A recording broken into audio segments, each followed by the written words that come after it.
Le baseball est unique car il est joué sans limite de temps. Chaque partie se divise en 9 manches. Chaque manche a 2 moitiés. L'équipe visiteuse est au bâton en première moitié, alors que l'équipe locale est en défensive. Après 3 retraits, les équipes inversent les rôles. And at the end of half an inning, the Brewers nothing, and the Dodgers coming up. Et l'équipe locale vient au bâton en fin de première manche. Une manche complète se termine une fois que les 2 équipes sont allées au bâton. L'équipe sur le terrain est en défensive et l'équipe au bâton est à l'offensive et tente de marquer des points. L'objectif du baseball est de gagner en marquant plus de points que l'adversaire. L'équipe au bâton tente d'avoir des coureurs sur les sentiers dans le but de les faire toucher le marbre pour ainsi marquer un point. L'équipe avec le plus de points à la fin de la 9e manche remporte le match. Si le pointage est égal après 9 manches, des manches supplémentaires sont jouées jusqu'à ce que l'une des équipes marque plus de points que l'autre après une manche complète. L'opportunité pour chaque équipe de marquer des points dans une manche est limitée par les retraits. Un retrait est le résultat d'une action par la défensive afin d'empêcher un joueur offensif d'atteindre les sentiers. En défensive, chaque équipe a 9 joueurs sur le terrain. À chaque manche, la mission générale des 9 joueurs en défensive est d'empêcher l'autre équipe de marquer et d'enregistrer 3 retraits. Une fois les 3 retraits effectués, l'équipe quitte le terrain et prend son tour au bâton alors que l'autre équipe se positionne en défensive. Traditionnellement, l'équipe en défensive peut avoir quelques minutes d'échauffement avant que l'équipe à l'offensive n'envoie son premier frappeur au bâton. Une manche est complétée lorsque les 2 équipes ont été en défensive et en offensive.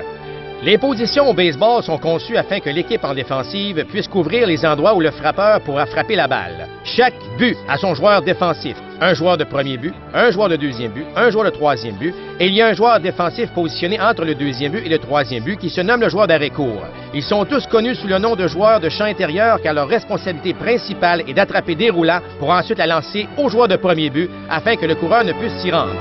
Il y a également 3 joueurs au champ extérieur, le voltigeur de gauche, le voltigeur de centre et le voltigeur de droite. Ils sont connus comme étant les joueurs de champ extérieur. Le travail principal des voltigeurs est d'attraper des balles dans les airs, que ce soit des ballons ou des flèches.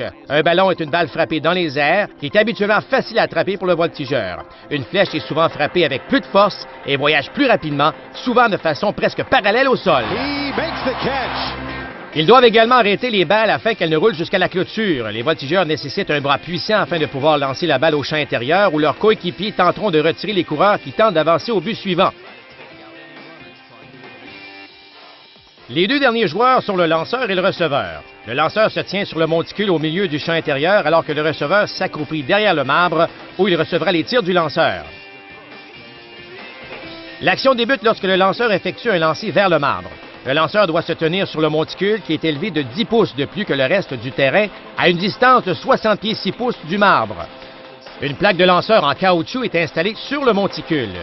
Le lanceur doit toujours toucher la plaque avec son pied au moment d'amorcer sa motion vers le marbre. Le terrain de baseball est construit dans une forme de losange. Il est divisé en 2 parties distinctes. Le champ intérieur, ou l'espace autour des 4 buts, et le champ extérieur, lui qui est constitué de la partie gazonnée au-delà du champ intérieur et qui s'étend jusqu'à la clôture du champ extérieur qui représente la limite de l'aire de jeu.